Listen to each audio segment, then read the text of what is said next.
काही आठवड्यांवर येऊन ठेपलेल्या गणेशोत्सवाच्या पार्श्वभूमीवर गणेश भक्तांसाठी एक आनंदाची बातमी आहे। गेल्या अनेक दिवसांपासून न्यायालयामध्ये प्रलंबित असलेल्या पीओपी मूर्ती विसर्जनाला कोर्टाने परवानगी दिलेली आहे।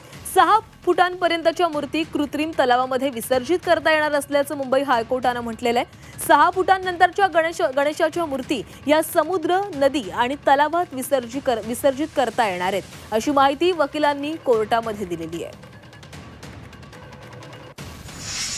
5 फुटापर्यंत जे मूर्त्या होत्या त्या कृत्रिम तलावामध्ये त्यांचं विसर्जन करत होते प्लास्टर ऑफ पॅरिसचे, पण आजच्या निर्णयानुसार ही उंची वाढून 6 फूटपर्यंत केली। त्याच्यामुळे 6 फूटपर्यंत ज्या कोणत्या प्लास्टर ऑफ पॅरिसच्या मूर्त्या असतील त्या फक्त आर्टिफिशियल टँक्स किंवा कृत्रिम तलावामध्ये त्यांचं विसर्जन होईल।